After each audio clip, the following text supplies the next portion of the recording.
Hello दोस्तों, तो आज हम साइंस का जो करंट टॉपिक लेकर आए हैं वो है स्पेस डेब्रिस यानी कि अंतरिक्ष मलबा। आज हम जानेंगे कि स्पेस में भी कूड़ा होता है क्या, अंतरिक्ष में भी कोई कूड़ा कचरा होता है और होता भी है तो वो क्या होता है, कैसे उससे इसरो जैसे भारत में कैसे डील करा जा रहा है स्पेस डेब्रिस से। तो चलिए जानते हैं इसके बारे में। सबसे पहले जान लेते हैं कि स्पेस डेब्रिस जो है या अंतरिक्ष मलबा जो है वो चर्चा में क्यों है। हाल ही में पश्चिम ऑस्ट्रेलिया के तट पर इसरो भारतीय अंतरिक्ष अनुसंधान संगठन इसरो के रॉकेट का मलबा मिला है। मतलब रिसेंटली कुछ ही समय में अभी पहले ही ऑस्ट्रेलिया के तट पर इसरो के रॉकेट का एक मलबा मिला है। ठीक है, नवंबर 2022 में चीन के लॉन्च मार्क 5B रॉकेट, कौन सा रॉकेट, 5B रॉकेट चीन का 2022 नवंबर में का बड़ा भाग अनियंत्रित होकर, मतलब अपना बैलेंस खोकर वो पैसिफिक ओशन में गिर गया था। ठीक है, इसरो का रॉकेट मिला तो भाई वहीं चीन का भी 2022 में 5B जो रॉकेट है अनियंत्रित होकर वो भी पैसिफिक ओशन में उसका बड़ा हिस्सा गिर गया था।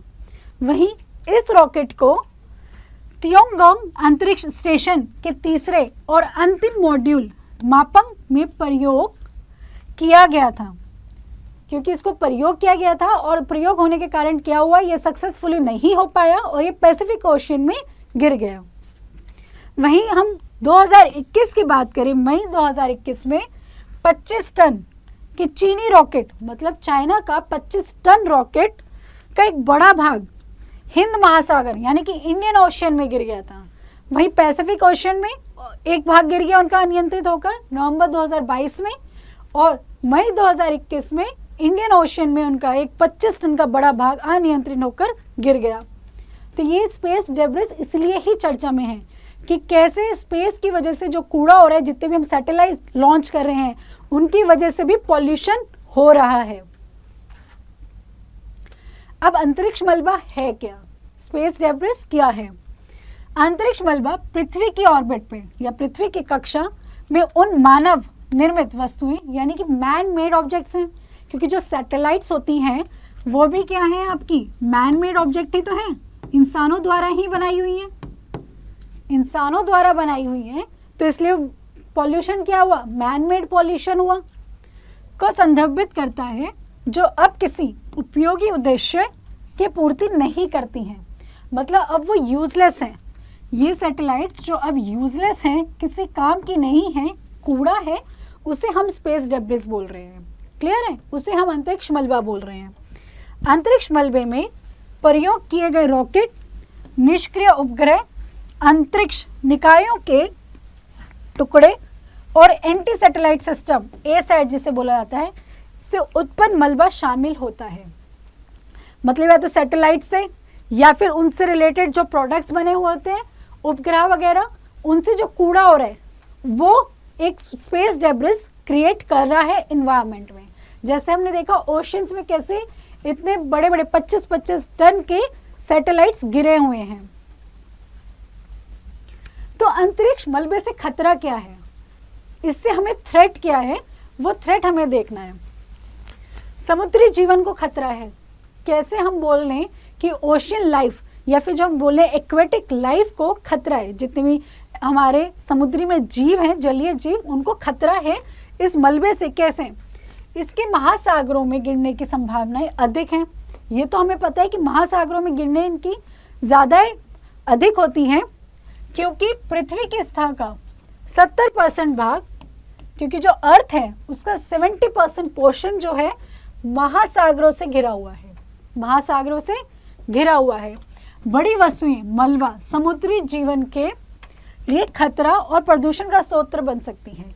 तो जो ये बड़ी चीज़ें हैं वो या तो डेंजर पोटेंशियल हो सकते हैं उनमें, या फिर वो पॉल्यूशन क्रिएट कर रही हैं, ओशन में क्या कर रही हैं, पॉल्यूशन क्रिएट कर रही हैं। ठीक है, दूसरा क्या है कि संचलित उपयोग उपग्रहों के लिए खतरा है। ठीक है, क्या खतरा है, कैसे कि भाई जो तैरता हुआ अंतरिक्ष मलबा है, जो स्पेस में ऐसे ही घूम रहा है वो मलबा, परिचालन उपग्रह हेतु जो भी हमारे लॉन्च करने होंगे सैटेलाइट्स, उनके लिए डेंजर हो सकता है, क्योंकि वो उनसे टकरा सकता है, जिससे क्या हो सकता है, एक्सीडेंट हो सकता है, संभावित खतरा है, क्योंकि इन मलबों से टकराने से उपग्रह नष्ट हो सकते हैं। सैटेलाइट क्या हो सकते हैं, नष्ट हो सकते हैं हमारे।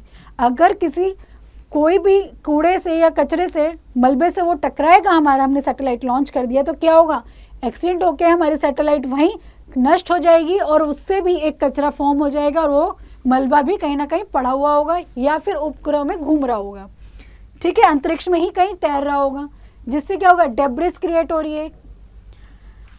कैसलर सिंड्रोम इसको बोला जाता है। इस चीज को क्या बोलते हैं, कैसलर सिंड्रोम।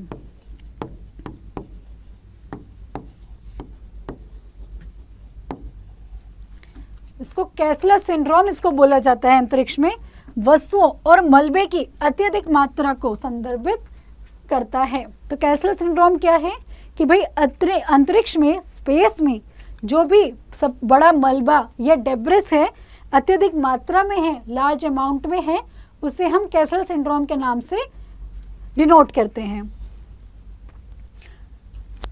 तीसरा क्या है कि कक्षीय स्लॉट की कमी, मतलब ऑर्बिटल स्लॉट्स की कमी हो जाती है, क्योंकि उस ऑर्बिटल स्लॉट पे तो क्या हो रहा है, स्पेस डेब्रिस घूम रहा है हमारा, अंतरिक्ष में क्या मलबा घूम रहा है, तो एक वो स्लॉट तो बुक हो गया, अब उस स्लॉट पे हम अपनी सैटेलाइट नहीं भेज पा रहे हैं, लॉन्च नहीं कर पा रहे हैं। तो विशिष्ट कक्षीय क्षेत्रों में अंतरिक्ष मलबे का संचय भविष्य के मिशनों हेतु, मतलब जितने भी फ्यूचर में सैटेलाइट लॉन्च मिशन है, वंचित कक्षीय स्लॉट की उपलब्धता को सीमित कर देता है, लिमिटेड कर देता है। क्या कर देता है, लिमिटेड कर देता है।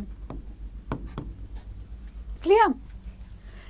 अगला क्या है कि अंतरिक्ष स्थिति के प्रति जागरूकता, ठीक है, क्या है कि अंतरिक्ष मलबे की बढ़ती मात्रा, अगर ऐसे ही स्पेस डेब्रिस का पॉल्यूशन बढ़ता रहा, इंक्रीज होता रहा, तो संचालकों एवं अंतरिक्ष एजेंसियों को अंतरिक्ष में वस्तुओं की ऑर्बिट को सटीक रूप से ट्रैक करने तथा भविष्यवाणी करने हेतु अधिक चुनौतियां उत्पन्न कर सकती हैं। मतलब एक ट्रैकिंग सिस्टम स्पेस डेब्रिस के लिए हमें ट्रैक करना होगा ऑर्बिटल्स को,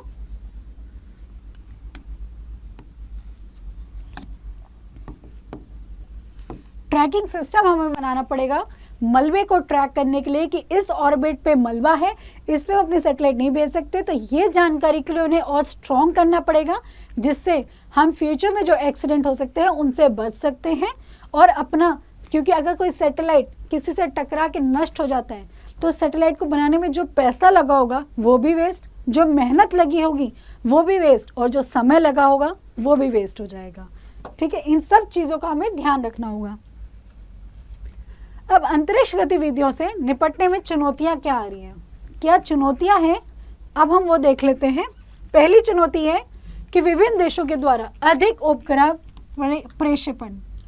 क्या है वो प्रक्षेपण कि अमेरिका, चीन, भारत और जापान जैसे देश मानव मिशन जैसे चंद्र अन्वेषण, लूनर एक्सप्लोरेशन और संसाधन दोहन समेत कई अंतरिक्ष गतिविधियों में सक्रिय रूप से लगे हुए हैं। आज के टाइम में मोस्टली कंट्रीज क्या करें, सैटेलाइट लॉन्च करने में लगी हुई हैं, चाहे उनका कोई चांद रिलेटेड मिशन है या कोई मैन मेड मिशन है। ठीक है, उससे क्या हो रहा है, आपकी सैटेलाइट की आवाजाही बढ़ रही है, सैटेलाइट की पॉपुलेशन बढ़ रही है। अब विगत दशक में उपग्रह प्रक्षेपण में तीव्रता से वृद्धि हुई है। आपने देखा होगा फास्टेस्ट ग्रोइंग है। अब हर कोई ना कोई सैटेलाइट लॉन्च कर रहा है, हर कोई ना कोई अपना एक टेक्नोलॉजी मिशन लॉन्च कर रहा है, जिसमें अगर मैं आपको आंकड़ा बताऊं कि हर वर्ष में कितने सैटेलाइट लॉन्च हो चुके हैं, तो 2013 में 210 थे, 210 सैटेलाइट लॉन्च हुए हैं। वहीं 2019 में 600। एकदम से आंकड़ा देखो, एक्सपोनेंशियली इंक्रीज हुआ है आंकड़ा क्या एक्सपोनेंशियली इंक्रीज हुआ है। 2013 में 210 था, 2019 में 600 है, वहीं 2020 में 1200 सैटेलाइट लॉन्च हुए। कैसे एकदम डबल हो रहा है। और 2022 की जो अभी चल रहा है उसकी बात करें तो उसमें अब तक 2470 सैटेलाइट लॉन्च हुई हैं। सैटेलाइट कितनी लॉन्च हो चुकी हैं अब तक? 2470 2022 में, ठीक है। 2023 में कितनी हो जाएंगी वो 2023 के एंड तक हमें पता चलेगा। तो 2022 तक का डाटा मैंने आपको बताया है कि 2013 में 210, 600, 1200 और 2500 के अराउंड सैटेलाइट अभी तक लॉन्च हो चुकी हैं और ये लॉन्च मिशंस एक्सपोनेंशियली इंक्रीज कर रहे हैं, ठीक है। अब एक तकनीकी चुनौतियां जो आ रही हैं, इनके जो टेक्नोलॉजिकल मिशंस में जो इनको चैलेंजेस आ रहे हैं, अंतरिक्ष मिशनों को विकसित करने और तैनात करने के लिए अत्याधुनिक तकनीकी की आवश्यकता होती है। मतलब इन्हें मोर टेक्नोलॉजी की ज़रूरत है जो महंगी भी होती है, एक्सपेंसिव होती है। अब आप कोई न्यू टेक्नोलॉजी यूज़ करेंगे, ठीक है, लेटेस्ट टेक्नोलॉजी यूज़ करेंगे और न्यू होगी वो, क्योंकि लेटेस्ट है तो वो क्या होगी, वो एक्सपेंसिव भी होगी, महंगी भी होगी, तो हमें उससे भी जूझना है। और इसमें तकनीकी विफलताओं का खतरा हो सकता है, मतलब कोई टेक्निकल फेलियर के चांसेस बढ़ जाते हैं, क्योंकि एक्सपेंसिव हैं और टेक्निकल फेलियर ना हो हमें वो अवॉइड करने हैं, क्योंकि पैसा बहुत लग रहा है, ठीक है। तो हमें टेक्निकल फेलियर से भी बचना है। अंतरिक्ष एजेंसियां और निजी कंपनियों को अपने मिशन की सफलता सुनिश्चित करने हेतु इन चुनौतियों का समाधान करना होगा। इसलिए जो भी एजेंसीज या जो भी कंपनीज सैटेलाइट बनाने में या सैटेलाइट लॉन्च करने में लगी हुई हैं, उनको ये सब ध्यान रखना होगा। जितने भी टेक्निकल फेलियर्स आ रहे हैं उनको ओवरकम करना होगा, जिससे हमारे जो भी टेक्नोलॉजीज, जो भी एक्सपेंसिव टेक्नोलॉजीज हम यूज़ कर रहे हैं वो बच सके, कोई भी चीज़ एक्सप्लॉइट ना होए। क्लियर? भू राजनीतिक तनाव यानी कि जियो पॉलिटिकल टेंशन। अब जियो पॉलिटिकल टेंशन में कैसे चैलेंज आ रहे हैं कि जैसे जैसे देश अंतरिक्ष यात्राओं में हिस्सेदारी बढ़ा रहा है, जैसे जैसे हर देश अपना सैटेलाइट लॉन्च करना चाह रहा है, स्पेस मिशन को बढ़ावा दे रहा है और सबको स्पेस में अपनी कोई ना कोई साइंस से रिलेटेड फाइंडिंग्स करनी है, बाहरी अंतरिक्ष में भू राजनीतिक तनाव की संभावना बढ़ रही है। वैसे ही बाहर देश में क्या हो रहा है, भू राजनीतिक तनाव, जियो पॉलिटिकल टेंशन इंक्रीज हो रहा है। क्या इंक्रीज हो रहा है? जियो